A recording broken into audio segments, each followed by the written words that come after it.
Welcome back to XperienceTriumph. I want to thank everybody who took the time out to like, share, and watch any of my videos. It's truly appreciated. Thank you to all the subscribers and all the future subscribers. My name is Keiron, and this is my experience part 2. I'm going to pick up from where I left off in part 1. So after my little brother got back from court, got back over to jail, man, it was a bittersweet moment, man, because I knew they was packing him up to go home. They was packing me up to go off into the system. So later on that day, they packed him up to go home. And that next morning, I got shipped off on a big blue bus, man, known as the Big Blue Bird, man, over to DOC. So I got over to DOC that next morning. and got processed. That's where you get processed and classified to go off in the prison. I remember my DOC number to this day. It's 369-594. So as soon as I get over there, I got an older Muslim brother as my cell buddy. So I got to talking to him about how much time I had, and I asked him, like, man, how long you think I'm going to be in here? He's like, man, you ain't going to come home till like 25. So that was like a jugular shot to the throat, man. I ain't going to lie to you, because it was heartfelt, man. So I'm like, damn, I got all this time to do. But it was what it was. So I'm glad he told me. So he's like, man, you're going to be looking at till about 25 till you get home. So I remember talking to one of the COs over there, got to talking to her about how much time I had. She's like, only people that's going to rock that thing out with you is mothers and true lovers. Man, she was right about that, man. So I stayed over there for about 2 weeks. So they wound up transferring me over the pen.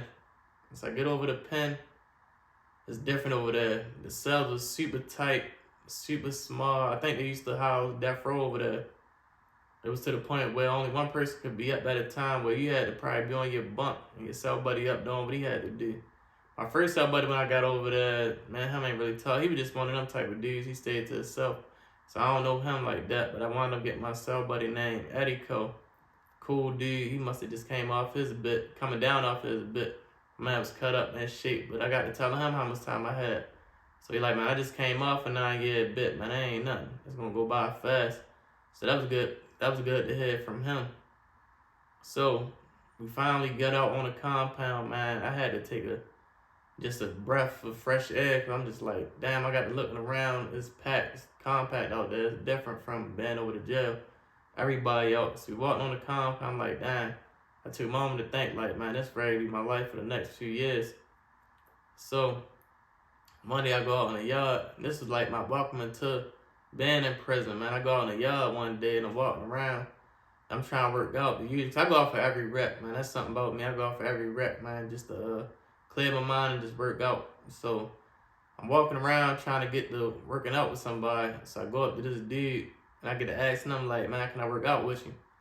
And he's just straight up like, nah, you know, man. And then the way he said it wasn't on no like trying to carry me or nothing like that. It was straight on the man tip. So I had respect that. And I ain't had no choice but to respect it, really. He said on the man tip, and I respected that. But he must have BGF. So that's the first thing I noticed over there. Is like, you're affiliated, and you basically, in a sense, when you work out with, you work out with your affiliation. At least that's how it was down there. So I wound up walking around. I wound up meeting my man G, civilian or whatever. I got to working out with him. Like, I got to walk to him. And I'm like, man, can I work out with you? And he like, yeah, you can work out with me. So that was cool. So I stayed down there for probably about like 3 months. They wound up moving everybody. They wound up shutting down the pen. They shut down the pen. So I was down there for like 3 months. So they shut that down. So they wound up shipping me back off on that Blue Bird. So I wound up going out JCI. So as soon as I get out there, my first cell, I think they was on lock when I first got out there, actually. So when we get on the tier, they on lock. So everybody in the cells, when we get there. So my first cell buddy, man, love my man to this day. My man Dave was my first cell buddy out there. Man, Dave welcomed me with open arms because he had a TV and everything. So, you know, I'm just getting in the system, so I ain't have nothing. So as soon as I get in there, he like, man, you can watch my TV. I think he was making like hookups and all that already. He was breaking bread. So that's my brother to this day, man. Love you, bro. So that was my first cell buddy. So as soon as we get out for rep, the first thing I noticed, it was totally different from being over to jail. When you're in a system, it's people from all over Maryland. It's like dudes from the county. It could be anywhere in Maryland, Eastern Shore. You got your Hispanics in there. You got your Murder Inc. dudes. They was like DC dudes, or one of them. They was either from them counties. You got your Bloods, your Muslims, you know, the religious brothers, and you got your civilians. So that was the first thing I noticed, is like a big group of guys in there. So as soon as I come out, the first thing I do when I get into the system, anyway, I'm observing. I'm trying to feel my surroundings out and see what's going on. So I'm not doing too much talking. I'm also listening and just observing the scenery. So as I'm on the tier, I got to meet my next door neighbor wound up being my main man, my man Killer. That was my next door neighbor, and he from around the way up the Heights. So we wound up linking up. And my man Shank was on the tier. He from up the Heights. So that was our little click for a little moment. I think Killer wound up going home probably in like a few weeks. Then my man Wayne wound up coming on the tier from up the Heights.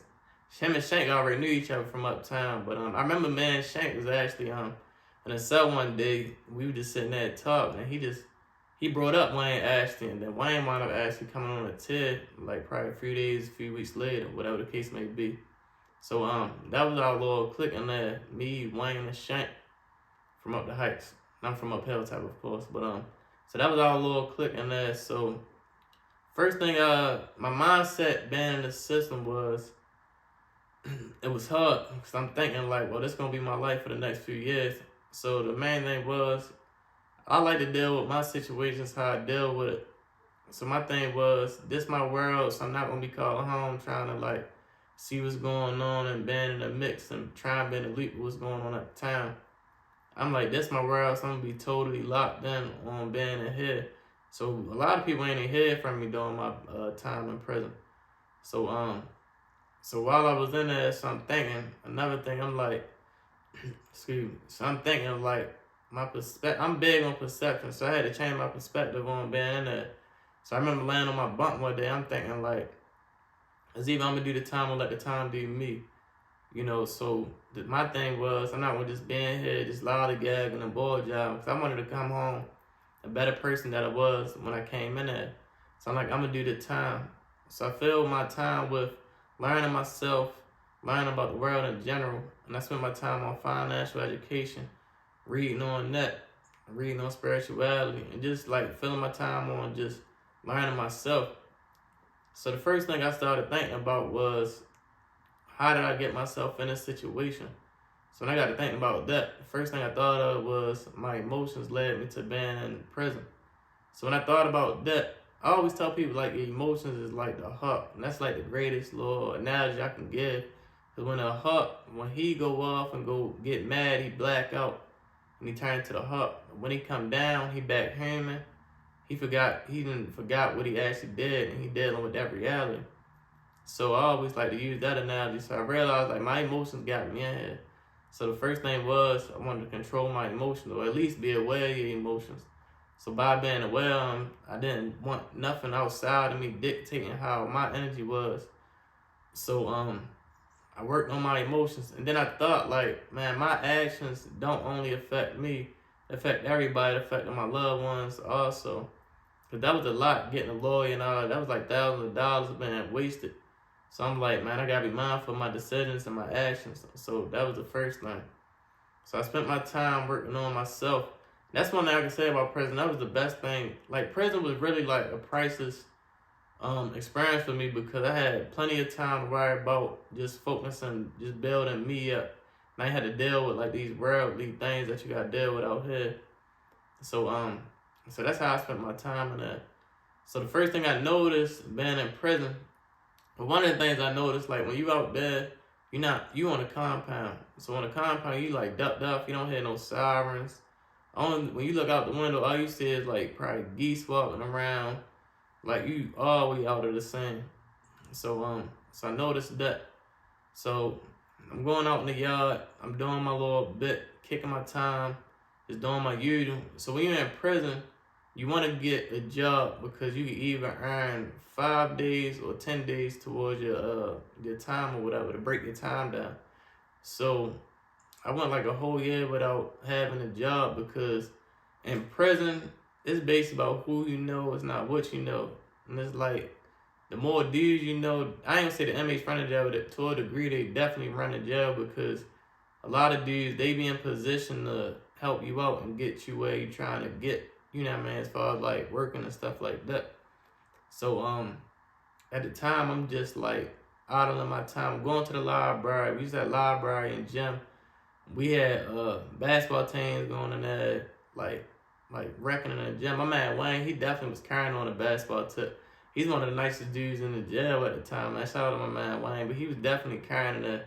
When I was hooping, I was cool, but I ain't gonna make it like I was like one of the best dudes in there hooping. But we spent our time rec yard, so I went like a whole year without working, just idolizing my time with just like learning, going to the library, reading books, and you know, reading books. I actually had a profound moment. I think Einstein got a quote saying, "The more you learn, the more you're exposed to what you don't know." Because like I said, when I first got in the cell with my man Dave, I ain't had no TV or nothing. I ain't had my package yet, so I went to the library, got me some books, and I got to reading this book on Atlantis, which is like a lost civilization. I'm still into that to this day, ancient history, but I got to reading books, and I'm just like, I had a profound moment. I'm like, dang, I'm reading. I'm like, I realized how little I knew about life, so that's what kind of got me eager to like learn. I'm big like that. I'm big on evolving just in general, so I'm reading books. I'm in a rec, so it took me like a whole year to get a job, and I'm just learning my environment. And one thing I can say about prison, you see so many different personalities. Like you said, you got your Hispanics, blacks, whites. You just saying so many different walks of life in there, and it's nowhere else. I'm not recommending go to prison, but I'm just saying my experience. It was good for me because you learn so many different personalities, and as humans, we all are different in our own way, but at the same time, we all the same. So you see a lot of the same characteristics in people. So with that being said, me learning people, I know how to deal with people, so I won't react and just act all crazy when I see that character. I just deal with them accordingly. So I went a whole year without having a job, and this one day I'm looking out the window and I'm sitting in my cell.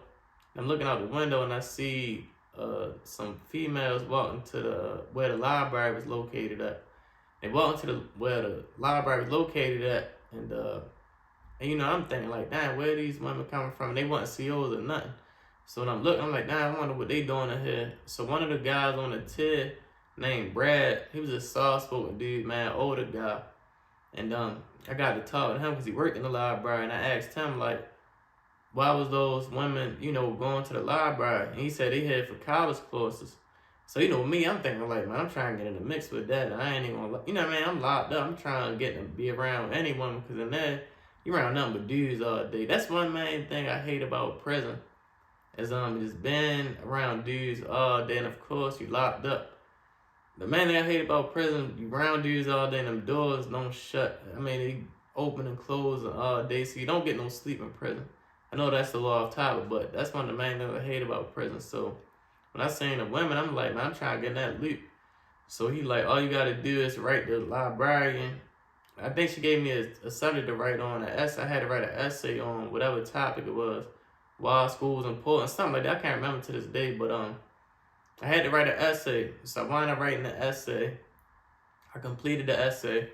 And one day I'm in the gym, we doing our regular, probably working out, playing basketball.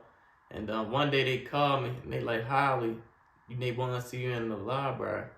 So I'm thinking to myself, like, why they want to see me in the library? I ain't, you know, I'm basically still new there. So I get up to the library, and the best thing that ever happened to me, man, being in prison, that's why I say God is great. The best thing that ever happened to me, she wanted to give me an interview because they had a open spot for the library clerk, and the position to be a clerk in the library. So she gave me the interview on the spot, and I did good. So I wound up working in the library. And library is like one of the most prestigious jobs that you can have in prison, because it's like, ain't too many people working in the library, because it's like hard to get those spots. They always stay filled. And it's a 10-day job. So that was like the biggest blessing that I had, man. I love that job. So I wound up getting hired to be the clerk. So I wound up, and another thing, the main thing, it was the best thing that happened to me, because it was a bunch of older guys that worked in there. And these guys already been down like 20 plus years. I'm the youngest guy in there. My man Slick always joke me to this day, like, man, how did you get in the library? I just be like, man, that was God, because people couldn't understand how I got in there. But when I get in there, my man Doug was working in there, Swole, my man Goodman Bay, my man Fella. Man, I love those guys, man, because I learned so much being in there with them. I was like a sponge, man. I'm talking about like a sponge. All that wisdom from all them different walks of life. My man Good, my man Swole. My man Swole been down 42 years. All of them been down a long time. Everybody home. And my man Swole just came home a few days ago, man. So shout out to my man Swole. That's my brother to this day. And I learned so much from Swole with the time I had in there. So as time going by, I'm working in the library. And I remember one day me being in the library, my man Swole, it was so profound. It's something that set me to this day. He said, you don't only leave your legacy by having kids, you leave your legacy by the people you touch. And so that's one of the main reasons why I'm doing this, because it's like all of our time is limited here, and I want to leave my impact now because I don't know when God gonna call me. So just by doing this, man, hopefully I'm just touching at least one life.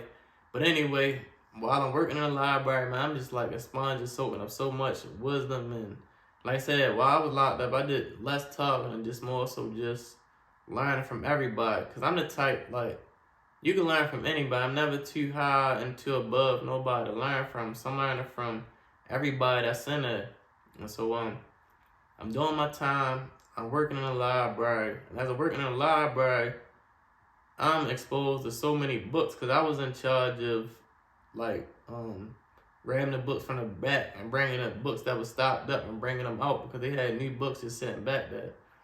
And so that's why I said that was just like the best thing that ever happened to me. So I'm working in the library day by day. So the best thing to do when you're in prison, because the time is like, it feel like you're in there forever. I tell anybody, it's like, you feel like everybody got life, even though you don't have life, but you feel like you got life because until it's time for you to go home, it's like everybody got life. So the days long. So the best thing for you to do in there is have a routine. So like I said, being in there, it's about who you know. So once I got in the library, I started meeting so many dudes. Like, it's just not even funny. I met so many dudes that everybody coming to the library, whether you just trying to get a book or you just working on your case or whatever. And I met so many dudes. So as I started meeting more dudes, I started getting more in the loop in the programs. Because prior to that, you just writing letters to the case manager. You hoping they help you. But really, the case manager can really care less. It's just a job to them. So they're going to do what they can to help you, but they ain't really like putting that best effort. So once I got in the library, I got in the loop, man. So that was the best thing that ever happened to me. So I started knowing the guys that was in the positions that I needed to know. So I started occupying my time with being in programs like anger management, alternative to violence, AVP. I done did that probably like 15 times. They kept putting me on the list because, like I said, they my guys, man. And excuse me. So I'm in the library. I'm programming out. So once I got in the loop, I spent my time just basically all programming, going to work, and then I come back on the tier. When I got back to the tier, I probably come back in the evening, and to the point I probably didn't go off for first rep because I just sit back and chill. Because when you locked up, everybody know how it is to bit. You in there with another man. My man Dave was gone probably by then, but we in a cell, and you know both of y'all don't want to be in at the same time. It's like I just need that little chill time to kind of like woo side and just chill and just think about life. And so prison was hard. I tell anybody, like, prison for me wasn't no physical thing. Like, I ain't had any altercations I had was amongst men, but I ain't had no altercation there. Prison for me was more mental than anything. So just every day doing the same thing, working out, reading, and all that stuff get boring. I like what little baby say, man, staying focused get boring. And that's the truth. But I was staying locked in, just learning and working out. But over time, I was just constantly thinking about just how much time I had to go. I didn't know that I had to be 5 years before I could even think about going home. And while I was in there, I was filing post-convictions. I was trying to get on 8505. And when you got a violent charge, it's really hard to get up out of that. That's why I say, man, prison is easy to get into and hard to get out. So I tell anybody, man, just be cautious of your emotions and be aware of them. But I was trying my hardest to get up out of there, man. So every day, I was just constantly thinking and thinking. And I didn't realize I was starting to overthink because one time, this is a funny story when I was in there. So one time when I was in there, it was a CO named Miss Jones. She looked good or whatever. And she worked there on a regular, so I used to always say, you know, we just talk regular, why not like that. But when you locked up, I'm thinking like, I might got a little chance. So one day I'm in there, and I'm thinking, it's so okay. They used to call us on Wednesdays to go in there and wax the floors or whatever. So this one day, it just us that worked in there and then the CEO. So they're with me in there waxing the floors. So this one day, I called myself shooting my shot, man. This is, at the time, this wasn't funny. It was like embarrassing. I'm talking about like crazy. So this one day, I called myself shooting my shot. So I walked up to the desk where she was sitting at and called myself go talk to her. When I say I get to try and talk to her, I couldn't even get it. I know my man got my bass, see this, I know he know what I'm talking about. Cause he was down laughing, but it wasn't even funny to me at the time. So I'm sitting there trying to talk to her. I couldn't get a word out of my mouth. Like my mouth trembling. I had heart palpitations. I didn't know what was going on because I'm thinking like, when I was home, I ain't never had this problem of like no confidence problem or nothing like that. Like I'm, you know what I mean? I'm me at times. So I'm like, damn, what's going on? So I got to read. That's why I said God is good, because I wound up coming across this book inside the library named The Power of Now by Eckhart Tolle. I recommend that book for anybody, man, because that book taught me, and it was a self-help book. And so at the time, like I said, I'm thinking like, man, I don't need no self-help book, man. I know, you know what I mean? I'm thinking I already know. But I took a chance on this book, and that was the best thing that ever happened to me. I read this book probably like 3-4 times, man. I constantly read it because it teaches you how to stay in the present, man, and not think about the past. To tell you that the past is dead and the future is not even real. It's not even here. So it's imperative to stay in the present. So while I'm reading this book, it teaches you about autonomic thoughts. Those thoughts, because when we growing up, we thinking out our thoughts. It's normal to think all day, but it's really not. And it's constantly taking out energy. And it tell you like those thoughts that just be popping up your head, they are autonomic thoughts. They are not your thoughts if you're not making conscious thoughts. So that was my problem. I was just constantly having thoughts just pop up in my head, and it teach you to not fight those thoughts, but just don't give it energy. And over time, those thoughts will start to die off because you're not feeding it energy. And that's why I tell anybody that your mind could be your greatest gift or your greatest curse, depending on how you use it. Because if I would have kept feeding into those thoughts, I was going down a rabbit hole of mental illness. And that's why I tell anybody, like, mental illness is real and it can happen to anybody, any of us. And that's why I say God had me. So around this time, I had got my man Mark in the cell. My man Mark from Uptown, you know what's up. So I had got him in the cell. And I probably wasn't in the best cell but at the time, because at that time I couldn't sleep. The TV, any little thing would just irritate me. Like, it just wasn't good, man. It wasn't no good feeling. It was like I was in a mental prison. But as time going by, the main thing that got me through prison was the letters, man. The letters definitely helped me get through my bit. Them little kissy lip letters with the lip print on there. You know who you is. I appreciate it. But I was getting letters and I had constant support, man. That's why I just thank everybody. Still have my letters to this day. I think anybody who said, because I was getting letters from people I went to high school with, letters I wasn't even expecting to come through. And so when you hear the CO stop at your door say, Holly, and I was in cell 508, they like, Holly, 508, you got a letter. And I tell you, I had big support, man, throughout my years. I appreciate everybody. I know who y'all are. I truly appreciate it. I still have all my letters. And like I said, I didn't call home. I called myself cutting everybody off because I like to deal with my situations like I deal with it. Because I felt like I put myself in that situation. I felt like I needed to struggle a little bit because I put myself in that predicament. And I didn't want to hold nobody else up from living their life. So I went ahead and just let people be. So whoever contacted me, I definitely wrote back. But I wasn't like calling home, reaching out, or nothing like that. Like I said, them letters definitely got me through my nights. Because I'd be sitting there reading my letters, had my little CL20s, my little headphones, and I might be listening to Adele or something like that. Just listen to, you know what I mean, just taking me uptown. And like I said, it's truly appreciated. You know, anybody that's locked up, man, send them a letter.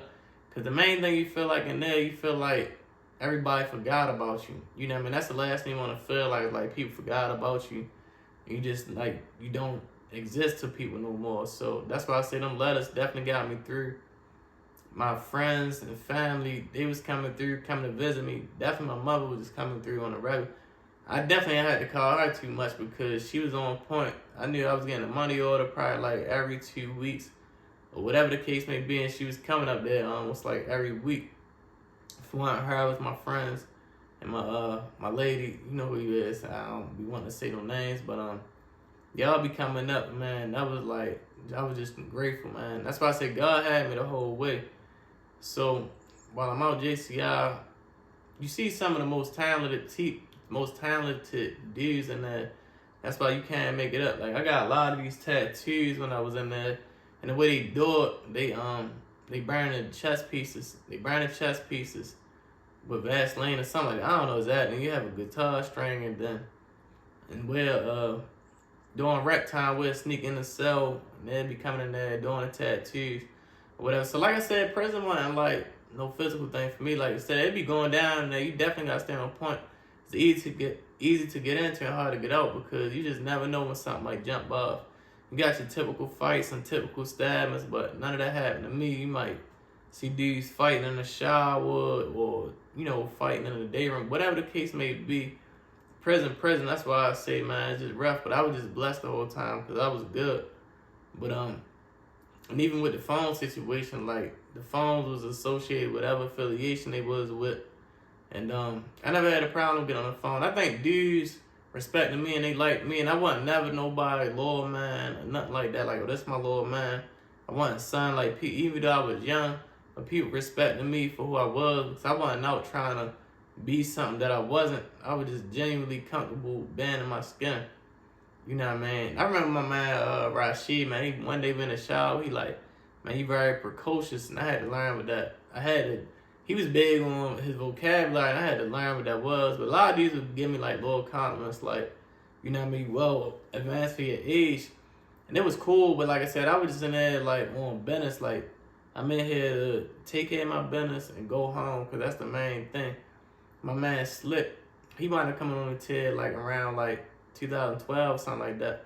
That's my man to this day. Like I said, I got brotherhoods with brothers to this day, man. Long-lasting friendships. Even if I don't talk to you that often no more, I know y'all don't play about me to this day, and I still don't play about y'all, man, because, like I said, my man Wayne, Shank, Slick, Killer, all y'all, man, y'all embrace me like we've been knowing each other our whole life. And like I said, that's gonna be like that till we die, man, sure enough. But like I said, my man Dave, one of my best friends. But I'm doing my time. I got through that little situation, the little stressful moment, and then the anxiety. So that's why I say you don't need medication to get over a lot of things. A lot of things start with the mind. So I overcame that by meditating and reading on spiritual books. So I realized I had anxiety. So thank God I got over that. But I spent my time just reading financial education books, real estate, stocks, because my man Tiz, one day we in a gym, because that's where you go at in the morning, school let out, gym, workers, whatever. My man Tiz, one of my neighbors, and I remember he was over there reading. And then I come up like, man, what you reading? And I get it, because it's like, man, don't ask me what you reading if you ain't really going to, you know what I mean, copy. So the book on technical analysis or whatever. So I started reading on stocks, so I was real heavy. So that was my plan, really, to come home and be an investor, getting in real estate, getting stocks. And I remember laying in my cell one day, man, I never forget, I'm thinking like, y'all got me now, but once I do this time, long as time don't stop, I'm gonna go home. I'm gonna be home one day. And so I'm thinking to myself, like, man, once I do this time, I'm gonna go home, have a family, have kids, and walk the straight line. Because I always felt like, I was sitting there like, I'm never gonna forget being in there. And to this day, I still feel like that. I'm never gonna forget how I felt being in prison. I didn't like it at all, because you really state property. You don't control nothing in there. Then you got, like I said, you're in prison. And the conditions in there is just terrible. You know what I mean? Because like the shower sometimes, it'll be summertime and the showers might be cold. And in the winter, the showers might be boiling hot to the point where you can't even get up under there, and you had to make a way to get in the shower. So like I said, it was rough in there, man. But as time going by, I wound up around like 2014. They wind up lessening my security level. Because every year you get reclassified. Because JCI is a medium max. So you get reclassified as long as you ain't getting in trouble. You coming down off of your bit. So they classify me to go to minimum security. So at this time, it's like a bittersweet moment because my guys in the library, man, I'm thinking like, damn, I'm ready to leave them. And who knows when they gonna make it home. Like I said, some of them had life. And my man swore he gave his time back. But I ain't know if I'd have ever, seen him. I knew I was gonna talk to him, but I ain't never know if I was gonna see him again. But it was a bittersweet moment, but it was my time to actually like get up out of there. So 2014, I wound up going down BCCC. No, I ain't even go to BCCC first. They wound up packing me up. I got on that Bluebird once again. They wound up sending me back down to the pen. Not the pen where I started at, but the pen is a different side to it, where the minimum security part is a dormitory. So I wound up going over there one night. So I'm thinking I'm ready to be there for the programs. Whole time they want to pack me up the next day. And they packed me up to go to BCCC. That was the best thing that happened because when I get over BCCC, I don't like dorms. I really don't like being out in that open. It's just different. It's just too wide open. So when I get over BCCC, it's doors. It's an open door policy where it's like your own little room. And you can go in and out as you please. But when I get over there, it's different because I had a moment where I realized, like, man, I'm a little institutionalized from being in the system, because in the system, you operate a certain way, man. It's more of a respect thing. Men respect men. You mind your business if nobody talking to you. You know what I mean? It's just a certain way you move. So when I get down to camp, it's a lot of dudes that's just coming out the street. They don't know nothing about the system. So I realized, like, I'm institutionalized, and these dudes, to me, they seem a little wild and loose. Because in the system, we don't come out the showers with our slippers on. We put our tennis bag on. We on point at all times.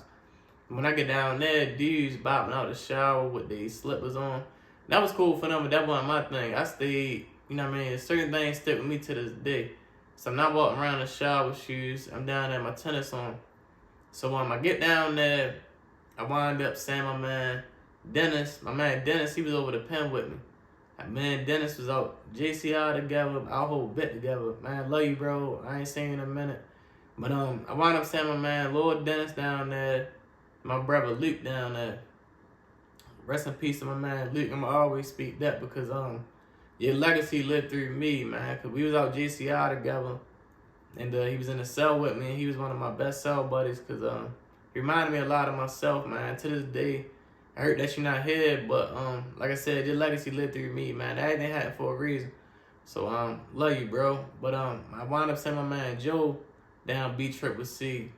And then Joe met each other out JCI, one of the programs named Purpose Driven Life. But ever since then, we was rocking, like I said, like a brother from another mother. So I wound up sending my man Joe down BCCC. So it was like a homecoming down there. I ain't gonna lie, like, even though prison was, the camp was a little bit smoother than prison because it's called camp for a reason, because like lesser security. So we was down there, man. When I tell you, any of them that see this video or see, they can vouch, man. We was the guys down there. We was like a popular little crew down there. All of us, and I'm talking about the COs. They was feeling us. We was cool down there. That was some of the best time I had down there. So when I get over to BCCC, I started working road crew.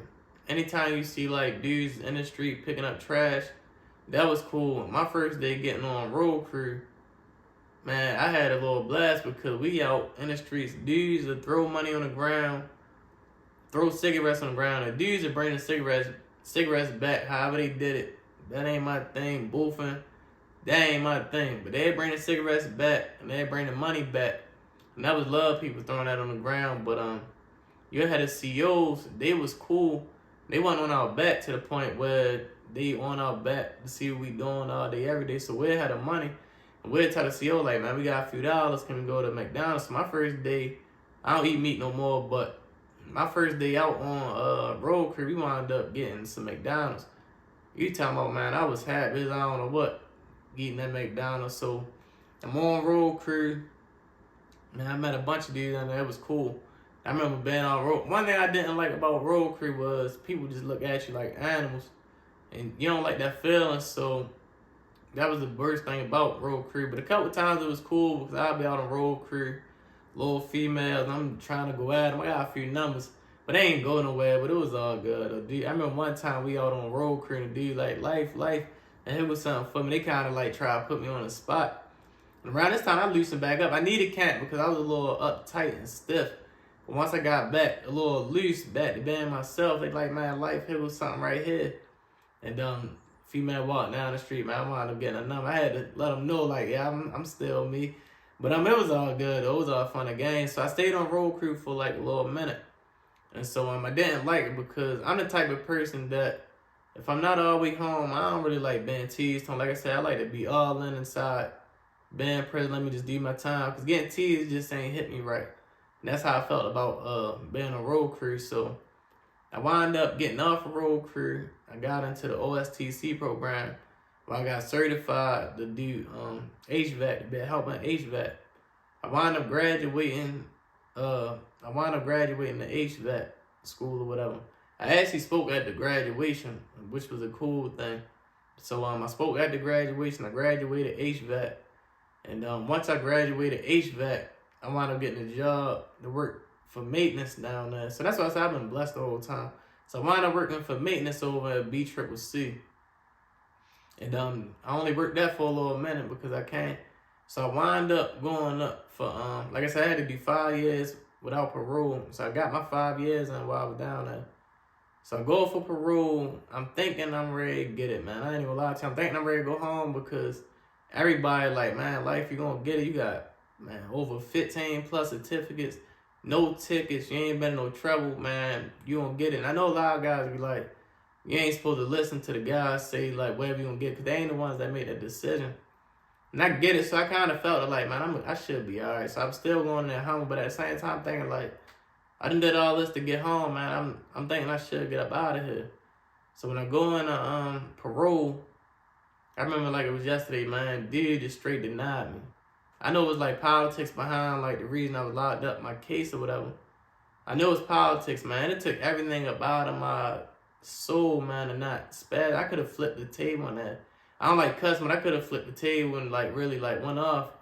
But Eddie denied me. I'm like, dang, you ain't want he ain't take a look at my certificates. So I'm like, dang, man, I got these certificates right here. You don't want to check them out. And he fake look at me. He was like, man, you still denied. So as a man, I went ahead and shook his hand and got up out of there. So probably like a few days later, they wound up reclassifying me and I made work release. Well, I didn't make it to work release because, like I said, man, my little squad, we used to have like a little basketball team out there or whatever. And my man Chance, I've been mentioning my man Chance, my man Bosh, MK, man, check his music out. Cause I wound up linking up with my man Chance down there at Bosh MK. We be hooping and all that, like getting there. So that was our little squad. So one day we ready to go to the gym. My man Joe in the cell with me. And I had a cell buddy named Delta. He was like an older dude. You know what I mean? He like stayed in the cell. He was kind of like, not looking back, like Delta, like he ain't want to work and do nothing. I'm coming out of the system like, man, you gotta work so you can get days. But he felt like he was innocent, whatever the case may be. But he'll just be sitting there like this, with his eyes closed. But now looking back, he probably was meditating on just being in there. It was rough. But one thing about it, so we ready to go to the gym. My man Joe, he sitting on my bunk. I let him sit. You usually don't do that, but I let my man Joe sit on my bunk or whatever. He putting his shoes on. We ready to go to the gym. Delta, he jumped off the top bunk and stepped on my man Joe's shoes. And he don't say excuse me when he do it. So I'm sitting there thinking like, you know what I mean? I step up for mine. So I'm like, oh, man, you ain't going to say excuse me or whatever. So he ain't thinking nothing of. He still ain't saying excuse me. So I'm like, dang. So I feel some type of way. So, man, I'm having argument or whatever. So we going back and forth. So it's getting a little intense. So he went to go shut the door. So like I said, when you're in prison, you're in survival mode. You don't care like how old somebody is. Like, at the end of the day, I'm trying to go home to my family. So like I said, Delta, he used to work out. He was in the military, worked out. He was in shape for his age. He was an older dude. So I'm thinking like he's shutting the door like he wants some rep. Like I said, when you're in prison, you got so much built up. Ain't good. And like you ain't got no time. You can't even really let it out. And he went to go shut the door. So I'm thinking he wanted some rep. So as soon as he shut the door, I crack him. Boom. And like I said, I don't even really like talking. I feel bad to this day that it happened, but I hit him, he dropped, hit the floor. I'm like, that was all she wrote at it. I kind of like went off on him. So I walked to the bathroom. He walked to the bathroom. He wanted to walk in the bathroom when I went in there. He wiped me off his face. He all bloody or whatever. And I said, and I feel bad to this day, but he like, man, I wouldn't have did that to you. And so, like I said, at the time, I'm heated. I'm thinking he wanted to fight. But now I'm thinking he probably was shutting the door because we was loud. And we was kind of like, you know what I mean? He was trying to keep it down. But like I said, at the time, he in survival mode. So he walked to the bubble and tell us CEOs like basically what happened. And so that later on that night, so they go in the cell, actually, they go in the cell, they looking for a weapon, because that's how bad it was. And they ain't like, I'm bragging about it. That's how bad they thinking I had a weapon. And so they thinking I had a weapon, but they ain't never found it because it wasn't a weapon. It was just my hands or whatever. So they wind up putting me on lockup, because they ain't had no lockup over there. So they wind up locking me up, put me back on, not on the Bleeberg, one of the little vans that they be having to transport you. So they transport me back over to DOC. So when I get over to DOC, it's on a late night. And so when I get in the cell, there's already somebody in there. I wound up meeting my man Trap over in DOC. My man was in there chilling, knocked out. So I wound up meeting my man Trap in there. So we was in there for a little second, probably like a week or two, kicking it, getting to know each other. That's my man to this day too. So I wound up meeting my man Trap in there, and they wound up shipping me out probably like a week or two later. I hate DOC because DOC, man, the way they wreck is you get an hour out. It's like upstairs and downstairs. Top tier, you might be out for an hour. So bottom tier is in. And so later on that day, the bottom tier get out, and the top tier don't come out till like the next day, to the next evening shift, and come out for an hour. So like it's just messed up. And then when you over DOC, they got them big windows where you can kind of like, a lot of dudes sit at the window and be wanting to like look uptown and all that. Like I ain't with none of that. I'd like to be locked in on, like I ain't trying to be missing uptown. So and they got air conditioning there where they blowing the air all day, every day. You got stuff like blankets and towels in there because it's like blowing air no matter what season it is. So I hated the DOC. I was glad we got out of there. So I was over there for like a week or two. So they wound up sending me out Hagerstown. So I'm all the way out Hagerstown. They wound up shipping me out there. That's why I say you stay proud. You go wherever they send you at. So I get all the way out Hagerstown. And so everything happened for a reason, because I get out Hagerstown. I wish I really would have started my bit out there, because as soon as you get there, you get 5 days, even if you're not working. So I'm going to get out Hagerstown, and I'm in building 7 or something like that. And I wind up seeing my man Trap on the compound. We bopped, and he like, oh man, life. He was happy to see me, but I would see my man Trap, and he like, man, I got somebody I want you to meet. Because Trap, I had left Trap a letter. I forgot what the letter was consistent of, what I spoke about, but I had wrote him a letter, like just like inspiring him, like just some type of like motivational, spiritual letter, whatever. So so the guy he wanted me to meet was my man Hank, my brother to this day. So I wound up meeting my man Hank out there. And so by the time I meet Hank, my man, like I said, everybody I dealt with was older. Nobody like my age I ever like dealt with. Like I ain't gonna say dealt with. I dealt with people my age, but the guys that I really like got bonds with, they all older than me. So I wound up meeting my man Hank. My man Hank already had like 20 years, and he'd be home soon. That's my brother. So I meet my man Hank out Hagerstown. I wind up getting the job to work in that's what I said, they move fast. So the one thing I can say about Hagerstown, you did get like a plantation feel out there, because like they don't play out there. You can't step in the grass. Don't hold them doors open, because you will go on lockup. So I get out Hagerstown. Actually, when I first got out there, they still had me on lockup. And I was bucking about that. Like, man, I ain't even supposed to be on lockup, man. I gotta get me off. I'm coming in here fresh off lockup. So they did do their job. They got me off of lockup. And one thing about it, you write the case managers out there, they write you straight back.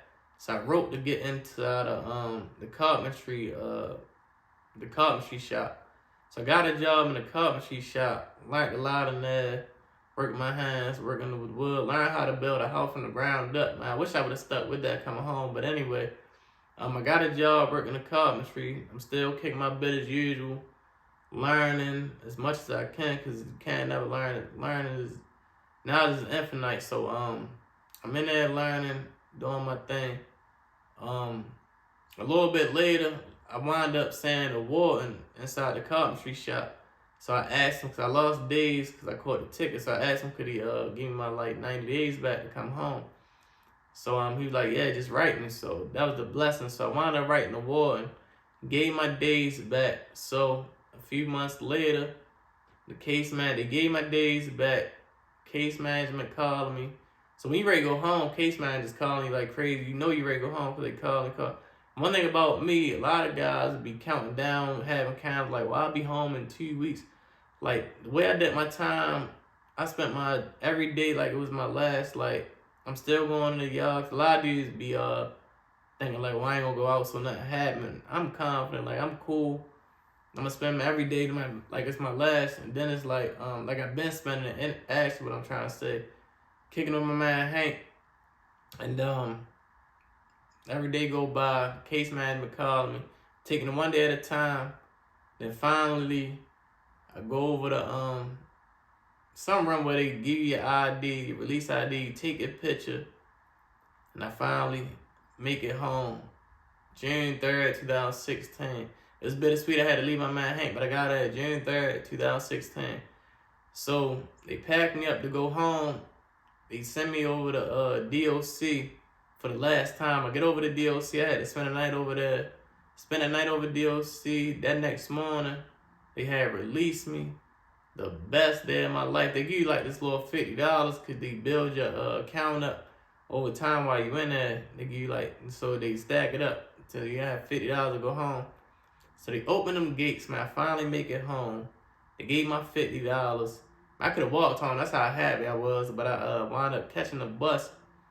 Leave out, catch the bus. I remember getting on the train, so I caught the subway. And I remember like it was yesterday, man. I get on the train. These little young girls, they looking like, man, you smiling hard as I don't know what, man. When I tell you that was the best day of my life, I'm smiling like crazy, ear to ear. I'm on the subway. And I didn't even tell nobody I was coming home. I just called my mother, like, I told my mother, like, Mom, can you pick me up down Broad Station or whatever? So I ain't nobody know I was coming home. Nobody knew I was coming home. I just popped up. My man Buddha, man, he spoiled the moment because I wound up seeing him as I'm getting off at Broad Station. So I think he made the phone call to my little brother and everybody out the way, like, man, Kyle home. So that's my man. But he had spoiled it for me, so I wanted to go I came home, got my hair cut, hit the barber shop, got fresh, tightened up. So I'm finally home, the best day of my life. And now, this is the end of part 2. Part 3 will be coming soon, so stay tuned because the story is ready to get real intense from here. Love all. Thank you for tuning in. Peace.